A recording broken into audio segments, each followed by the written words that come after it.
All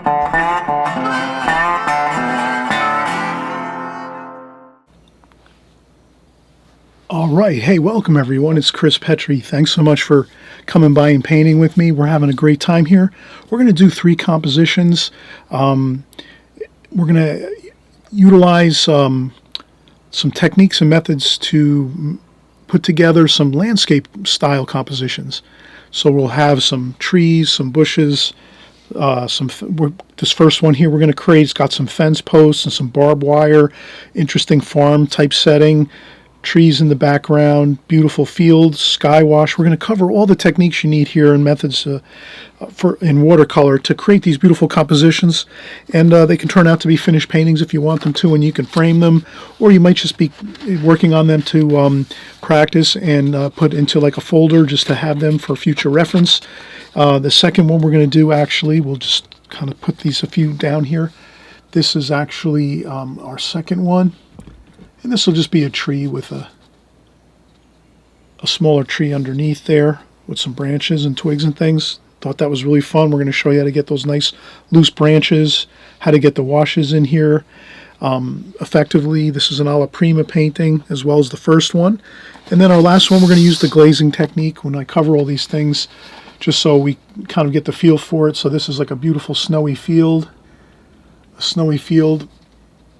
with some bushes, sunset feel, sunset sky. And again, we use the glazing techniques where we wet the whole paper first, get those beautiful washes in, let it dry 100%, and then we come back and we get our distant tree line, and then also our bushes and twigs and branches and grasses and weeds here in the foreground. So lots of fun compositions to do here. I hope you're going to grab your paper, your brushes, and come along with me here. We're going to work for the next hour, and we'll have a lot of fun. Okay, so let's get started. All right, so we're getting started. We just saw the finished compositions. Again, we're doing landscape effects and compositions that you can use in any landscape painting that you might be creating, or any kind of painting really that has to do with city scenes, landscapes, anything outdoors. So we'll continue with that kind of a theme with our compositions. And I also have all my palettes and things like that. If you ever need some palettes and things like that, as far as what your colors, all my colors are here. They're in my new book. My new book is down below in the comments section below. My book is very reasonably priced, very inexpensive. I have all my colors in there, all my palettes that I use, all my brushes, all my pencils, pens, any kind of art supplies that I use, my water containers. I have every single bit of information, oodles of information of all of the things that I use in my normal watercolor setup for my supplies, my paint colors, my papers, again, everything, pencils, pens, you name it, everything. So if you purchase my book, you'll get all that information. It'll be like a user's manual. You can just have that in your studio at all times to reference if you ever want to. And plus, I have over 60 of my best paintings in that book, my new book. And you can also see a 2-minute video right down below in this comment section below. You can click on the link, and it's a 2-minute video of all the pages in my book. So you can actually see on the video as I flip through every single page of my book, and you'll see all the paintings that I've done in that book. And it's everything: seascapes, boat paintings, landscapes, city scenes, a little bit of portrait painting, flowers, still life, everything watercolor, all the stuff you love in watercolor. That's all in my book. I describe everything, how I'm doing everything, each painting in that book. You're going to kind of get a description of how it was completed. So you'll have a lot of fun. And also, too, if you send me an email, I can send you all of my information that way, too. So you have all my paint charts, colors, papers that I use, the order of my paints in my palettes, either my beginner's palette, which I use the palette, the Prang Oval 16 palette. I have that here. I have my Prang palette right here. So you'll see that I can zip you off a few pictures if you need any kind of paint charts or anything like that. Just email me at chrispetri@att.net, and I can send you off all these copies of these pictures. And then from there, again, I've got all the information in my book with my pens, pencils, brushes. So here we're just going to use round brushes, a mechanical pencil, number 9, and then also a needlepoint brush. And that's all we'll need to do our landscaping type compositions. And then what I did is I just took a larger sheet of paper that I have, Fabriano paper, and I just took I keep these on hand, different size mats, and I just figured we could make them so that they'll fit inside of a 5x7 mat and a 4x6 window. So this is a 4" by 6" window and a 5x7 mat. So if we cut the paper a little bit larger, then we know we can take our mat on there, move it around, find the perfect spot, and then tape it, trim it, and put it in a frame. And you have a framed painting for yourself too. So you can do fun compositions like this and then frame them. Give them to loved ones, gifts. You can make gifts, use these for gifts. All kinds of interesting stuff like that. You can put them into shows if you want. All right, so we'll start off with our first painting. And this one will be more of like a forest, maybe a farm. And we'll just have some fun creating some ideas. The first thing I'll do is probably just, I'll go with maybe my needlepoint brush to start with, like this. And I'm just using a simple water container over to my right here. And I usually always have a tissue in hand like this to dry off the brush a little bit if I need to. And then I go right in and I just get my paints. So the first thing we'll do is we'll make a nice dark. We're going to use a lot of dark washes with these compositions to have some really nice contrast. So you can use some burnt umber, some French ultramarine blue. You can put in a little bit of burnt sienna to warm it up a little bit, like that. I think that might be just fine. Maybe a little more toward the brown because we're going to make some fences and fence posts and a little bit of barbed wire. So let's do this. Let's just come in here, and you can always put a pencil line around your paper just so you feel like you have a border around. Sometimes it's helpful to have a border around your composition as you're working. So I'll always usually do that. I'll put a border around it like that. And I'll just make sure that when I do that, I'm not taking that pencil line and putting it inside so we still have plenty of room to move around. I'm putting that pencil border line just around the outer edge. And you can just skip this step and just take any old size piece of paper and put a pencil sketch around it in a rectangular or square format, and you're set. So what I'll do is I'll just sort of let's have some fun here. Let's just get a couple verticals going here. Nothing more than that, right? A couple vertical fence posts we're going to do to start with. So maybe I'll make one there. Maybe I'll go back a little bit over here, make one here a little bit smaller, like that. No problem if I go off the course here. Lift that up a little bit. No one's ever going to notice it. We'll put some weeds over there, like that. Okay, and then maybe another one here, thinner yet. Thinner there.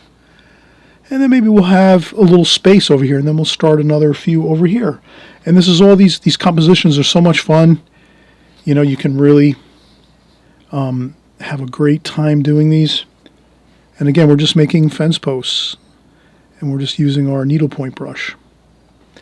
And I'm just making some mental notes here that when I create these, I just want to make them smaller over here, like this, and they get larger as they come toward the outer edges of the painting. And that'll give us like an effect of three-dimensional quality, and that's all we're looking for here. Maybe I'll make another one over here, larger yet, like this. This one will be kind of on an angle. Maybe it's kind of just sitting like this. Maybe it's like that. And maybe one more over here. And we'll do the same thing. Maybe we'll make this one straight. Like that. And it doesn't have to be perfect. We're just looking to get a nice straight fence post on this one. And these are, of course, on angles a little bit. Not a problem. That's how we're going to see them out in the outdoors and the landscapes.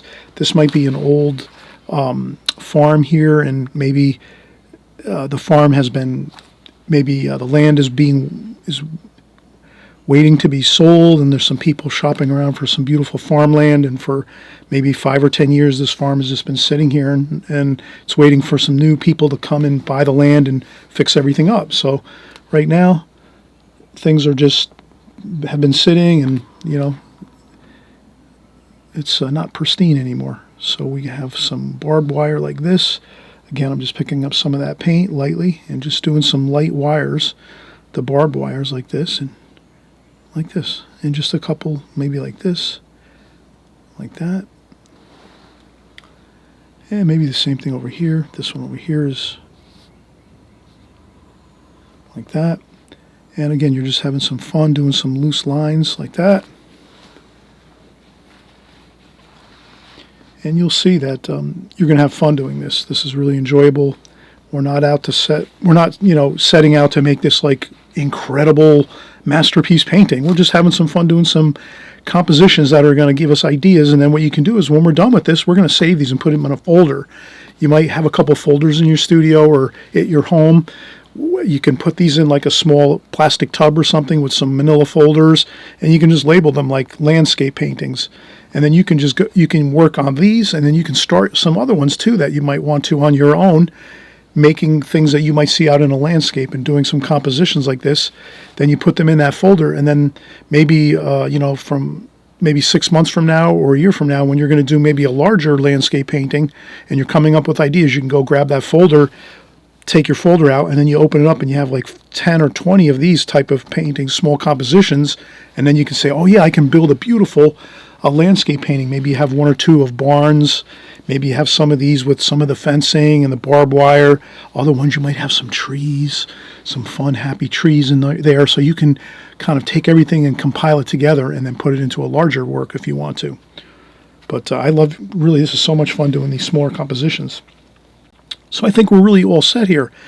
We didn't even worry about pencil drawing anything. We could do that if we want to, and we might do some rough pencil lines next just to get a few more ideas of where we're going to put some things after we have the fencing in. But you can see that these posts and this fence are very simple. We just kind of kept it right around like a little bit lower in the picture frame. So we have our picture frame here, and we kept it a little bit lower in the picture frame, kind of, making a feeling of it's closer to the ground level and more weighted down, versus if we drew this way up high in the picture frame, that would look kind of maybe like it's floating up in the picture. That could be an interesting effect too. But you ask yourself those questions. What's going to look best when you do these fences? Is it better a little bit lower in the picture? Or you could create a fence, up higher in your picture too, and make a big field and then have the fence off in the distance in the higher areas of your composition. So you have all kinds of fun, creative ideas you can use to work with your compositions like this. But for right now, I think this is fine. So what we'll do is we'll just take a quick break. We've created our fence posts and some barbed wire. Nice and loose, fun, happy scene right now so far. We'll come back and maybe just jot down a little bit of information with our pencil, just so we can jot in maybe some bushes and maybe a little bit of sky and, maybe a few other little details that we might want to do. But other than that, I think we're really in great shape right now. So let's take a break. We'll come back, and then we'll just have some other ideas we'll pencil in before we finish up this first composition. Okay, so we'll be right back. And again, welcome, especially if it's your first time here. We are getting together every week here on my channel. So please feel free to subscribe to my channel. This way you're always updated. YouTube will just send you a quick notification on your YouTube channel. You won't get any emails or text messages or phone calls or anything silly like that. All that, when you subscribe, all that does is just actually when you go into YouTube the next time and open up your YouTube application, it'll just show you that Chris has made a new video, if I've made any new videos, but from the last time when you were on YouTube. So it's just like a fun way of just keeping you up to date with my videos. So if you like my videos, you definitely want to subscribe. If you just want to be more choosy with what you watch on YouTube and you might not want to have a lot of subscribers, that's fine too. You do what you'd like to do, but it's always good. I always subscribe to my favorite YouTube channels. In any case, we'll be right back.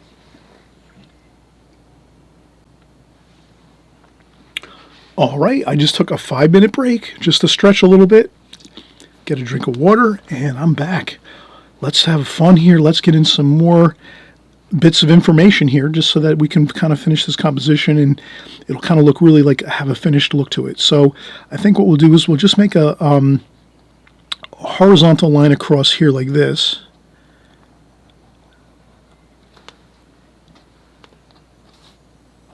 Like that. And we'll do the same thing over here. We're going to kind of go the same level across here like this.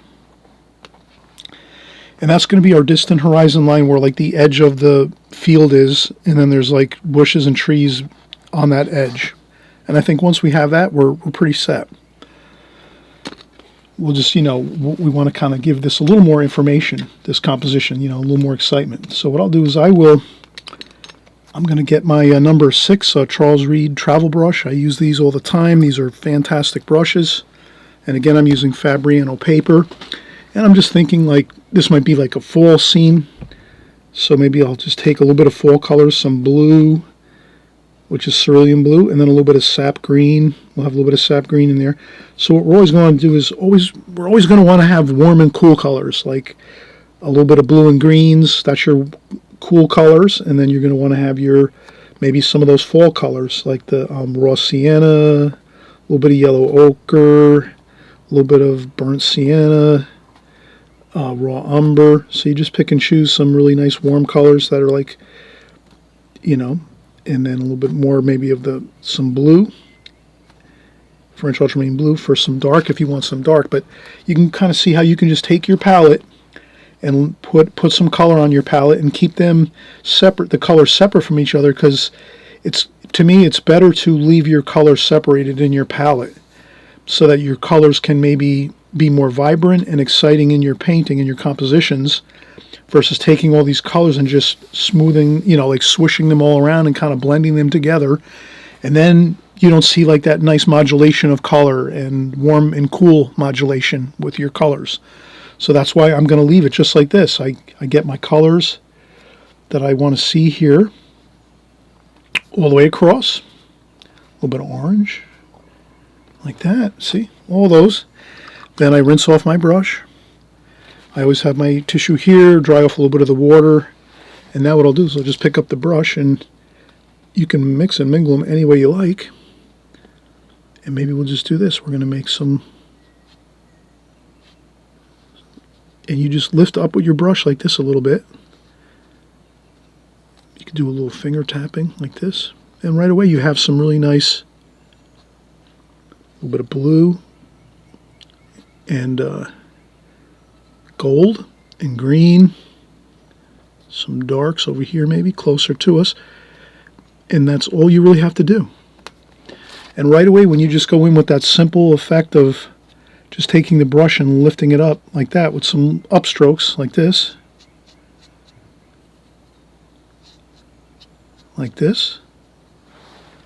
that gives you the instant feel of beautiful landscape foliage. And that's all you have to do. And then you're really kind of, at this point, you're free to just maybe do a little more. You can go with a larger brush now. You might, this is a number, let's see, that's a number 8. We could even go with something larger. So I'm going to look over here. I'm going to go into my brushes, my other brushes across the studio over here on my table.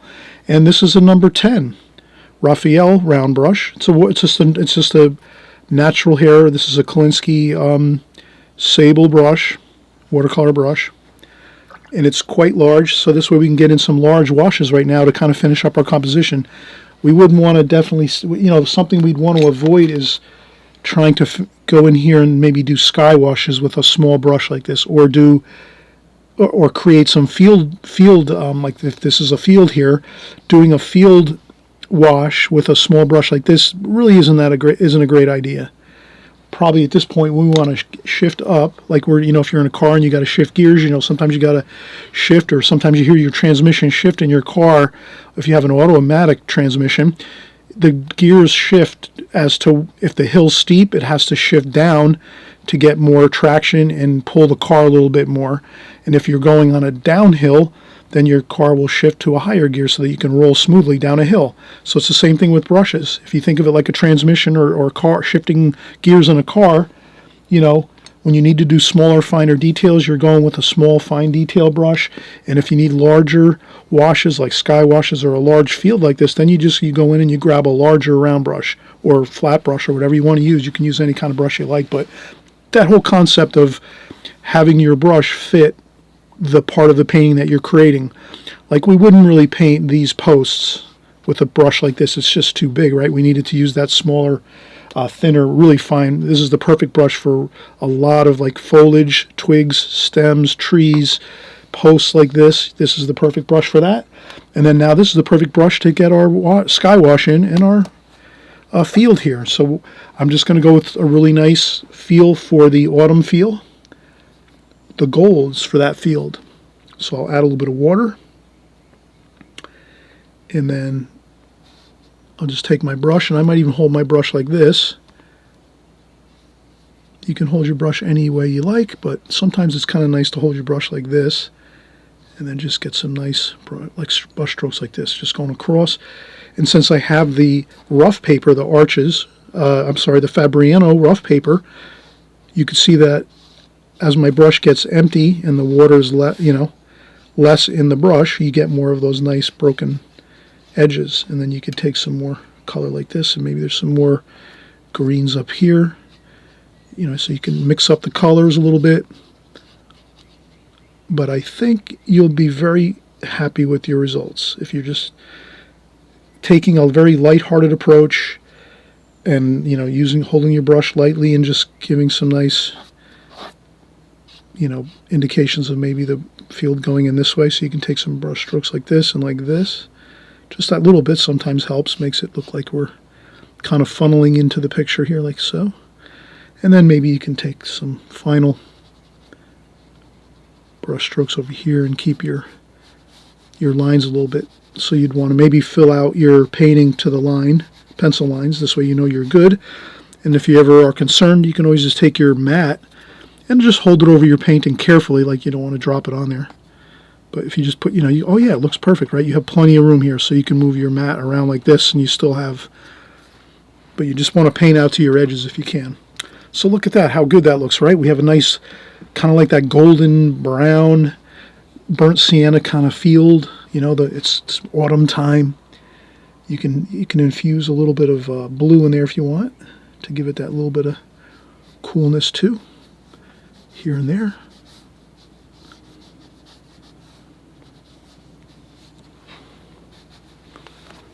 And then next, let's just get some sky wash in. What are we going to use for the sky? Let's not complicate things. Let's do this. Let's take cerulean blue, which we used quite a bit. Let's use our cerulean blue. And then that's going to be it for our sky wash. And we have a little bit of the French ultramarine blue and burnt umber over here too we could use just for that. Maybe we want a cloud or something like that. So you can make this an exciting sky if you want. Let's do that. Let's do a wet in wet sky. Okay, so how we do that is I'll take this water bucket here. You can see the water's pretty murky in there.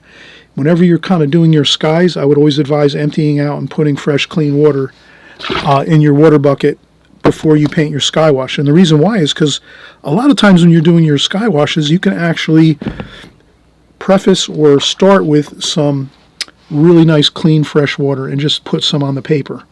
And it doesn't have to be everywhere in your sky, but if you just take some fresh, clean water and put it on a few spots in your sky, not everywhere, just a few spots, if you do that, and then like you'll see here, we're just going to go in and get our cerulean blue, like this, cerulean blue, maybe a little bit of that raw sienna, just to give it a little bit of a grayish, tone it down a little bit. That cerulean blue can be pretty strong. And then a little bit of this up top. The top of the sky is a little bit darker. And now what we're going to do is we're going to just succumb to the reality that watercolor sometimes is better off not overworking it. Look, we put water on the paper, and now all we have to do is just touch a little bit of water to it. Paint to it, I should say, right? Our brush, we're just taking some paint, touching it to the paper, and not manipulating it too much, not going and swirling it around or doing all the brush strokes. Just putting some of that paint, water and paint like this, into our sky with that water pre-wet. We pre-wet the paper there. You see how that works? That's all you got to do. Watercolor does, 60% of your painting is just happens naturally, and then 40% of the time you have to do a little bit of work to it. But you can see right here now, I'm not going to do much work at all. I'm just going to gently take that damp paper with those washes and just kind of see how I'm just kind of bringing it down the page a little bit by just touching it up here and bringing it down. So now we have some nice cloud forms up here. And then as it comes down this way, lower in the picture, as it meets up with the field, I'm just going real carefully and just keeping it lighter. And you could even add a touch of orange. Usually you'll always see a little bit of an orange glow at the bottom of your skies.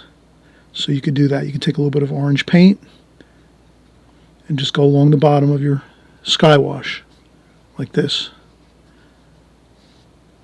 And you just meet the two up like this. And voila, you have it. You've created a wonderful seascape composition. We've learned about watercolor. The deeper knowledge of watercolor, which is overworking, sometimes is way worse than just letting it happen.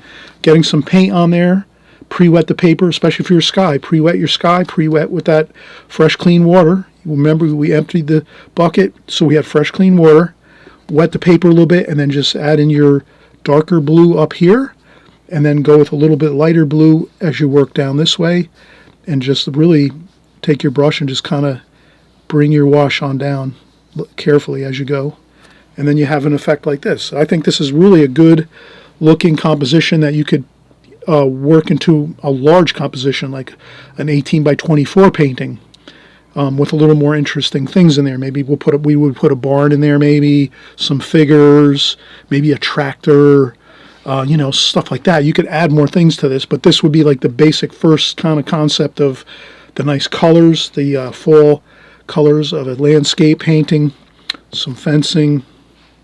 Hope you had a wonderful time doing this, and we're not going to just rest here. We're going to take we'll take a little bit of a rest, a quick break for 5-10 minutes, but then we're going to come back and do another composition. And again, we're going to do the same idea, landscape type of compositions where we can practice some interesting techniques and methods doing landscape type compositions to prep us for that painting you might want to do in the next 6 months or so, or maybe even sooner. Maybe in the next couple weeks or so, you're going to paint a larger landscape painting, and you want to use some of these compositions and kind of put them all together and put them into one painting.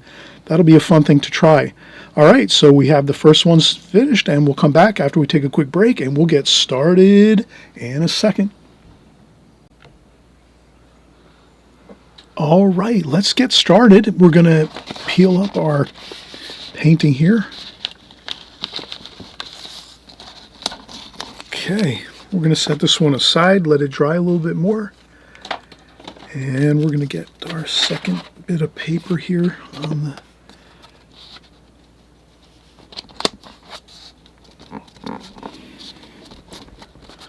okay. Now this one here, maybe we'll start off with a pencil drawing. And we're just going to do a real simple, maybe like a tree. A large tree, maybe like a large tree trunk here. Going up like this.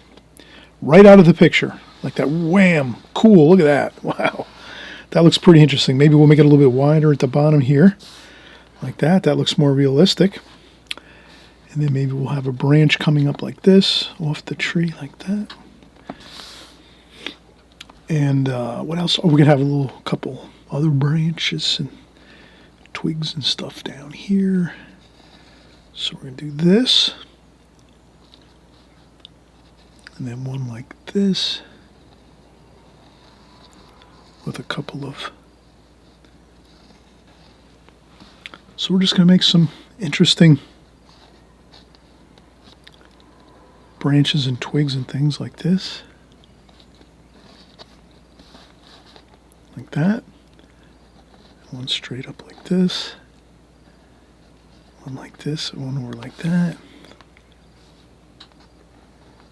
one like this.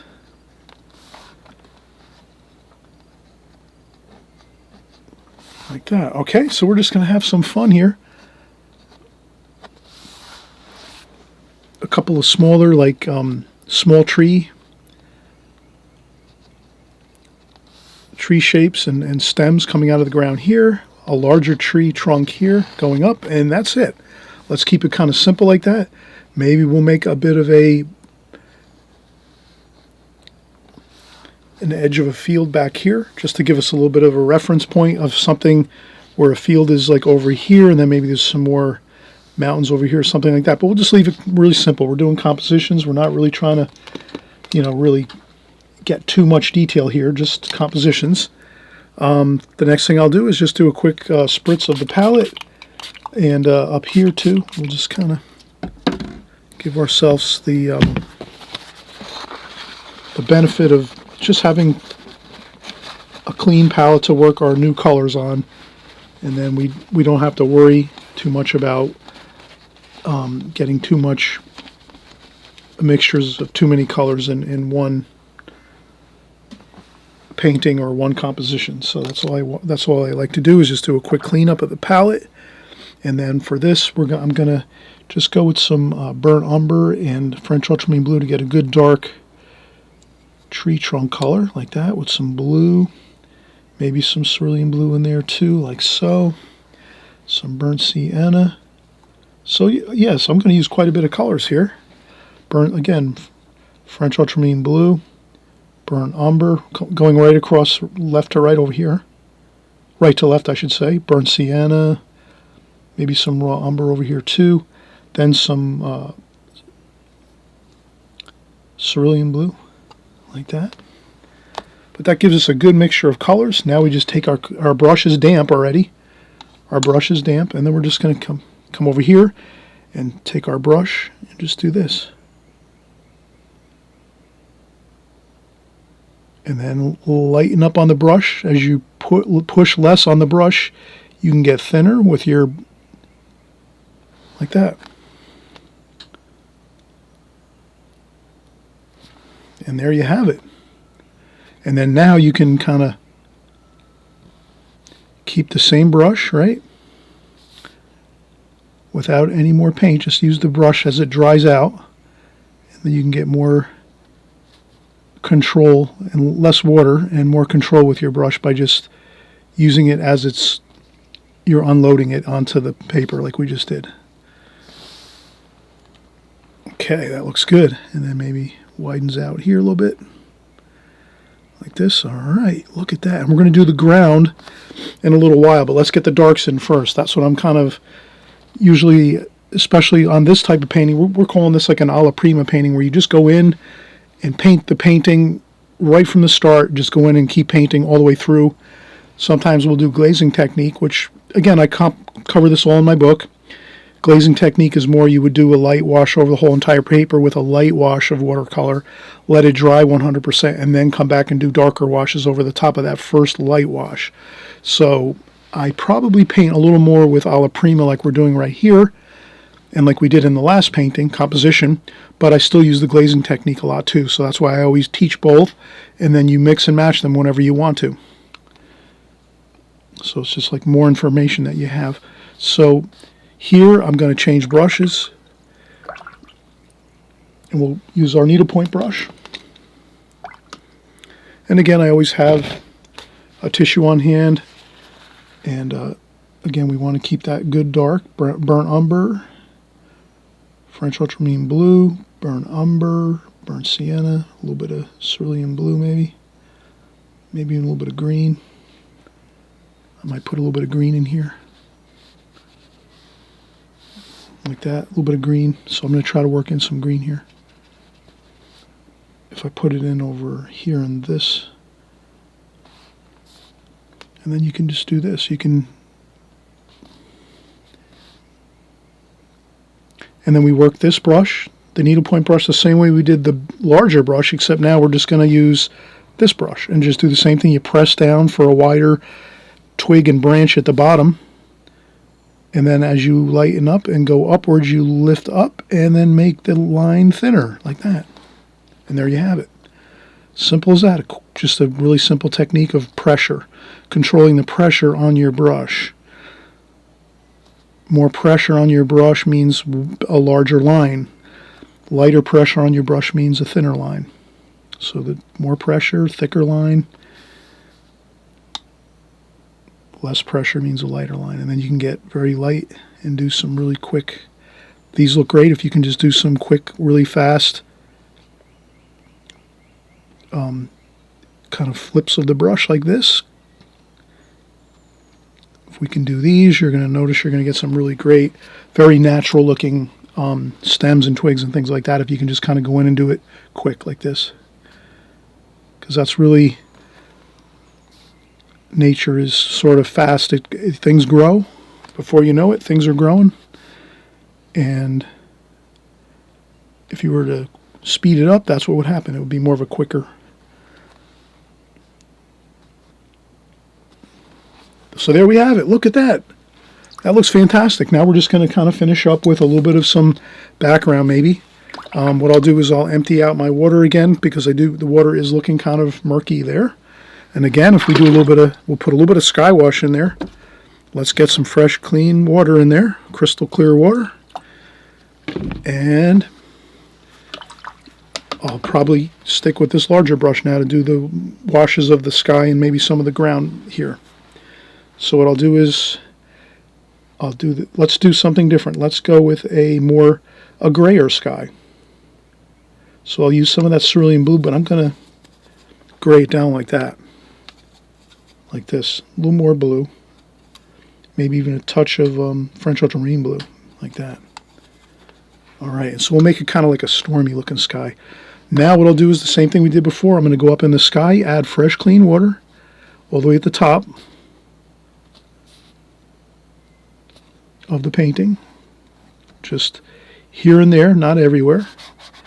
I'll stay clear of these fine looking branches. We don't want to really, let's not even get any of the clear water anywhere near these branches here, because then we'll wind up smudging them all. We don't want to smudge all these branches. Another way you could do this is we could do the larger tree trunk first, then do this light wash of the sky second, and then go over the top with these darker twigs and things and small tree here and brush. You could do that after you do your sky wash. But we did start it out the way we did, so we're not going to get too worried about it. And that's what I'm going to do, is not worry about it. I'll just go in, get some of that really nice bluish gray wash for the sky.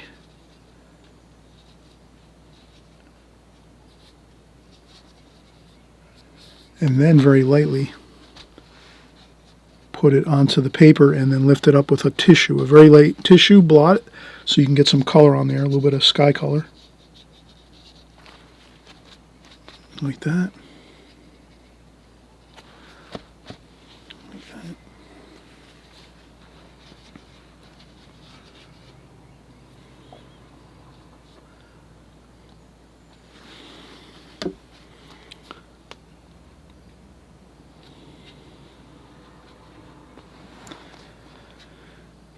And you'll see how good that looks.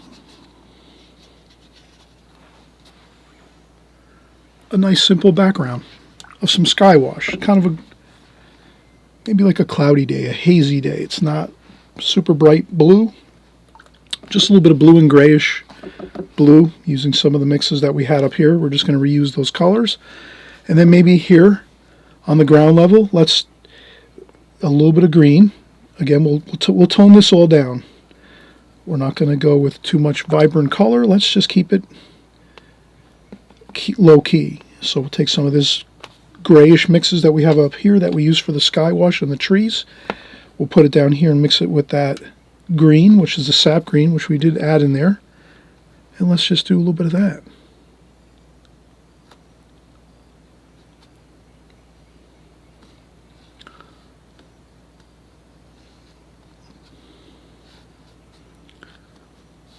And then I'm just going to take my brush and drag it along here,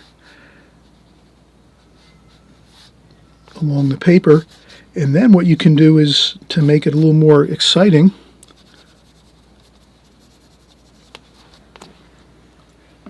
that obviously looks quite, very, very grayed down. You can take a little bit of gold and yellow, like this. And if you infuse a little bit of that gold, the yellow, this is like a lemon yellow, like that. If you put a little bit of lemon yellow there, and then even a little bit of some yellow ochre, like this.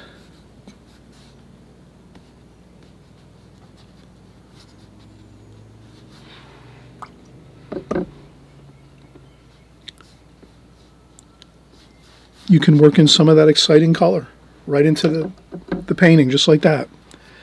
And then if you wanted to, you could take a little bit of the gold. I wouldn't work up in the sky though. Once you put your sky washes on, you have to let that dry 100%. So let's just back step on that. If you ever, backspace, that's backspacing. Let's say you're thinking about, oh, I'd like to add some of this gold to the sky, just a touch of it. You forget that you have your sky wash still damp and your paper's still wet, and you go and put something up in there. Your best bet is to go, oh, I got to quick dab it up with a tissue. Because if you leave that on there, it's going to wind up smudging and making a lot of unpleasant looking marks on your paper. So that's one thing with watercolor that you will learn over time. It doesn't happen overnight. It takes time to learn it. So if you are newer to watercolor, then that's one of those things you're going to be learning is when can you actually paint on top of your paper once you've painted a wash on there already. Because if you go in too soon, that's when you get strange looking blossoms and blooms and cauliflowers, as they call them, smudges. They look like, marks on the paper that aren't really very pleasant looking all the time. Depends on how you look at it. Every artist might be different on that. But in any case, you're safe always. Once you do your sky wash, you could put a little bit of other color into your sky wash quickly within a minute or two, but then after that you have to let it dry 100%, and then you can go back in. So that's what I'm saying is if you by accident go in and put some paint on there, just quick dab it up with a tissue quick. So that's always your good bet, is if you see something that happens, you can just quick dab it up with a little bit of of your tissue. If you see a spot that might have went wrong or something, you can always have your tissue ready, but you wouldn't want to be doing it all the time. Just when you feel like you have a little bit of an emergency on your painting, go in there, dab it up a little bit if you see something. But all I wanted to mention too here with this is that that sap green that we put on first looked very drab and boring kind of looking. So that's why I just spiced it up, added a little bit of some cadmium lemon yellow and a little bit of the yellow ochre. And as you can see, that kind of makes it look kind of nice. And we don't have to put it everywhere. You just add it in a few spots like this and it kind of really looks good. And then we could add shadow effects if we want to, but I don't think we'll get into that. I just wanted to get this idea down of a nice tree, a big thick tree trunk in there, like a tree, bam, and then some smaller little branches and twigs of a smaller tree, and maybe a small bush here, and maybe this is like the fall time or winter time, where the leaves have fallen off, and you just have the really nice looking twigs and branches and things. All right, so I hope you really enjoyed this composition. Again, more of the landscape style compositions that we're doing, and then before you know it, we're going to have three or four of these completed, and you're really going to, I think, have these for future reference for yourself. You just put them in, once they're dry, 100% dry, you can put them in, a manila folder, kind of have that as your archives for when you need some reference.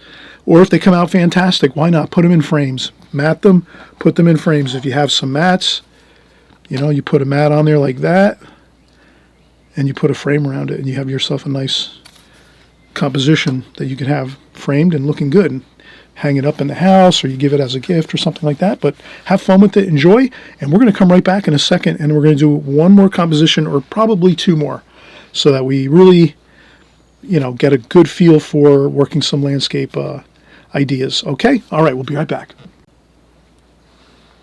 All right, here we go. Let's create another composition here. Let's move this one out. Bring this one in. We'll do like a landscape format on this one here.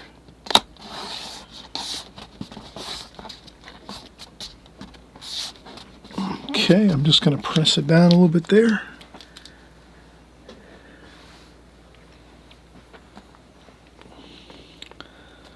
All right, so the first thing I might do, again, it's sometimes good to do this. I do this often. I just put my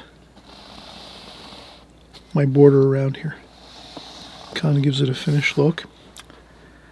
And I think we'll do maybe a 3/4 high,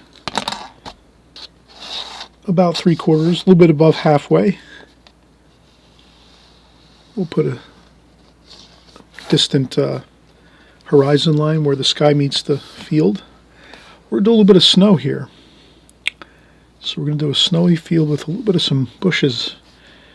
Maybe we'll put a bush over here. So I'm just going to make a couple of indications here of some bushes here. So maybe a bush over here, one over here, another one over here,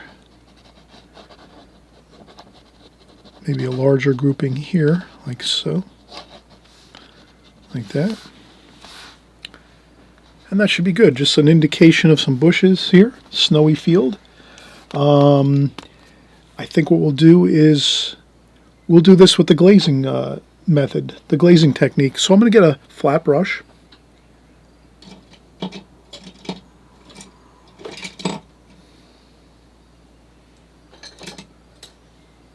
Alright, so this is my Princeton number 1 inch flat brush. Good size for this painting. So we can get our light wash first on, and then we'll let that dry 100%, and then we'll come back and we'll do our darker bushes over top. And of course you did see all the paintings or the compositions right in the beginning of the video. So that's always a good thing, so you can kind of already, in your mind, you're envisioning probably what it looks like, or you kind of have a feel for it already. And so what I'll do is I'll take some fresh clean water. So I just changed out the water in my water bucket, and I'll just take that fresh clean water like so. And what I'll do is, before I do that though, let's prep a little bit. So I always like to prep. I'll leave my flat brush in there, and I'll just maybe use my round brush to mix up my colors. And I'll also clean up my palette a little bit here. So I'll take a spritzer bottle and just spritz my palette quick. And then I take some paper towel, and I cut them into small pieces like this, so I can conserve a little bit on the paper towels. Constantly I'm using them. Alright, so see, we have that cleaned up there, and over here it's just a quick cleanup, nothing perfect or too fussy with it. Then what I'll do is I'll just, in my mind, I'm going to envision a cool snowy field with kind of like a warm, like pinkish orange, like sunsetty or sunrise sky. So I'll just have that in mind as I mix up a few bits of color. So I'm going to make this that alizarin crimson, maybe a little bit of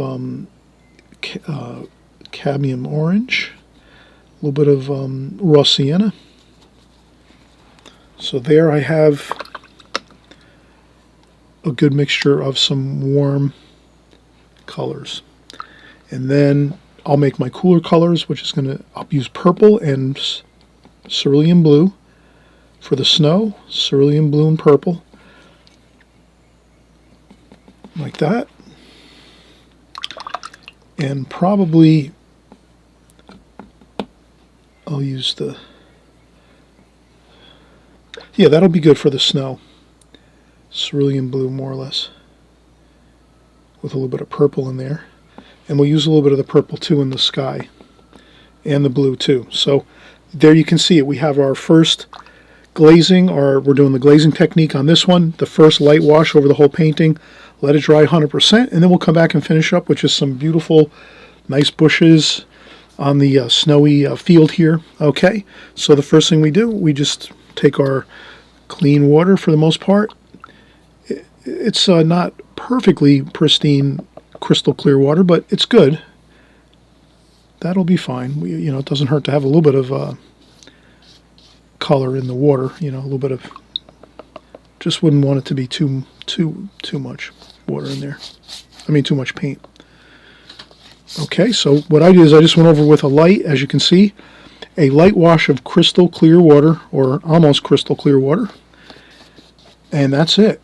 Not too much water, right? We don't want to flood it and where there's water dripping all off our working board here. Then the next thing is we let it set for a few seconds or so. Something you can experiment with too. As you work with this type of the glazing technique, you'll have fun. And again, I'll use the raw sienna up top here like this. And again, this is quick. Just a couple right across the page, a little bit of purple and blue toward the bottom here, like that, toward the bottom of the sky. And then a little more cerulean blue. We'll make the snow cerulean blue with that little bit of French, that's actually ultramarine violet by Winsor Newton. but we're going to keep this cooler, the field. So now when you create the field colors, you would here and there with the colors, right? You want to leave some white paper here and there. I think would look good. So I wouldn't go like we did the sky. We did very, very thorough washes.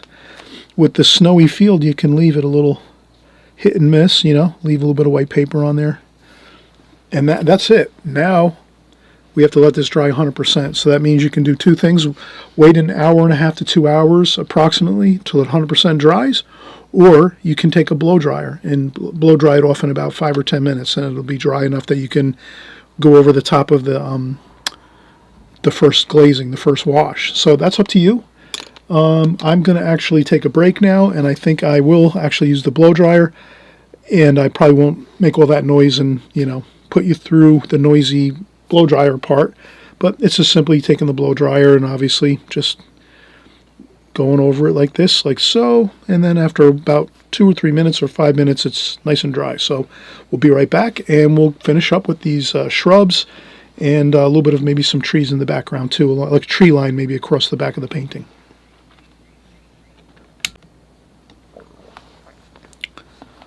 All right, so now we have waited either an hour or two, or, you know, half an hour, 45 minutes to an hour to 2 hours, depends. But that's, I used the blow dryer for about 5 minutes, and it's good. It's dry to the touch. So that's all we need to have it, so that you can touch it and just make sure that it's not damp on the, you know, top of the paper. So now we're ready for our second glazing. And what we'll do is we'll use maybe a smaller brush. We'll shift down to our number 6, a Skoda Reserva travel brush. It's our Charles Reed series. So we are going to use this for our bushes here, and we'll make some trees in the tree line in the back. Maybe we'll do the tree line in the back first. So maybe we'll make that a little cooler. So we could leave these colors here because they're only a few colors, so we don't have to worry about things getting too muddy with colors. We can just leave that as it is. I would say this. I'm going to make the trees in the background cooler, so I'm going to use more cerulean blue than I would the darker, richer colors like brown and blue, just to keep it a little bit lighter. And then you can always tap off a little bit of water on a tissue. And then I'm just going to do the same thing we did before, right along the tree, along the field, the horizon line of the field.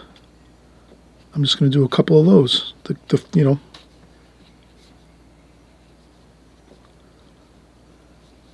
Okay. And you can always add in some bits of tree shapes and things. I'm not going to fill in the whole area with so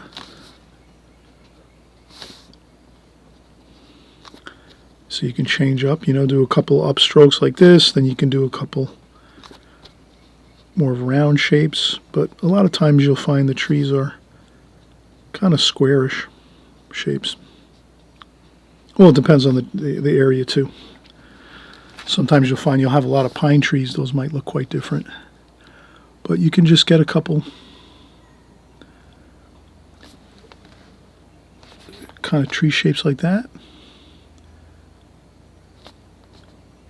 And you can make them really fine in the far distance like this. And what that's going to do is make it feel like, wow, that field just goes on forever. Out in the distance, the smaller the trees you make them, the happy trees here in the distance, the smaller you make them like that, and the larger you make them over here, that's going to give you the feeling of going back into the painting distance. You know, you feel like you're walking in this scene, and it seems like this is like a mile or two away. Just that really interesting feeling of the vast feeling of the field that you're standing in, the snowy field here. So we have that tree line here in the background that we created. Looks good. Again, we're going with compositions, having fun. And then we're going to do the same thing as we get closer here with these bushes, but now we're going to go darker because these are in the foreground, closer to us. So we're going to add more blue, some green, sap green. Definitely want to use sap green, brown, which is burnt umber, some blue like that, some French ultramarine blue. Also, some of that is good too, the red and the alizarin crimson. So we'll have lots of different colors working for us for our advantage. And then we can even plug in some cerulean blue here too as well, so that we have lots of colors. And then what I'll do is I'll take a brand new tissue and we'll dry off the brush a little bit so that we don't have too much paint on there, like that, and then we'll start doing those upstrokes again like we were doing before, like this. And we're not going to get too fancy and, you know, worry about getting too worried about that kind of stuff, right? Perfect. We have some starts to our bushes, then we change the brushes now. Now we're going to use the needlepoint brush, and then now we're just going to go in with the same colors, get some color onto your needlepoint brush, and then we'll just come over here and we'll start doing some upstrokes here. We do the same thing over here.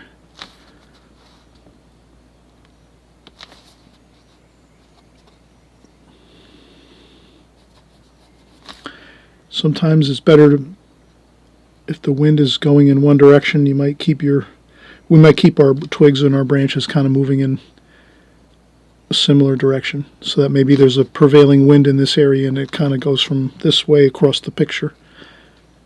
So that might be a good thing to keep in mind. Just observance of nature is always good to have as we do our paintings and create our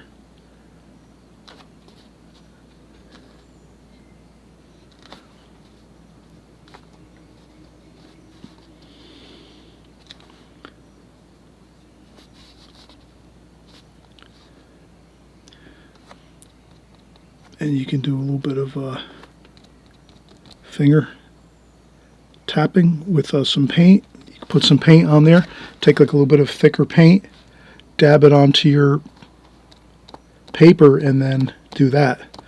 Tap it a few times and it really looks good. And you can always expand out your bush a little bit if you want to. But I think that's it. You really can kind of see how some quick, fast work with your landscape compositions here can really give you a lot of versatility with your comfortability with your subject matter that you use in a landscape painting. So if you do a bunch of these type of compositions, you have a lot to work from, so that when you do go in to do a landscape painting, and even if you're working from photographs or another person's painting, whatever it is, you can even add to it. So that's why I always say, as an artist, you're the artist. As an artist, you can add things into paintings that might not be there if you're looking at a scene that you're painting outdoors, or if you're working from photographs or a magazine or a book or maybe the TV or your phone, whatever kind of subject matter you're using as your subject, whatever subject matter you are working from, whatever medium you have that you're using. Well, again, TV, phone, iPad, magazine, a book, photographs, whatever it is, you can take those and add things or delete things from them to suit your own desire for what you want, how you want to see your painting look, and the finished look of it.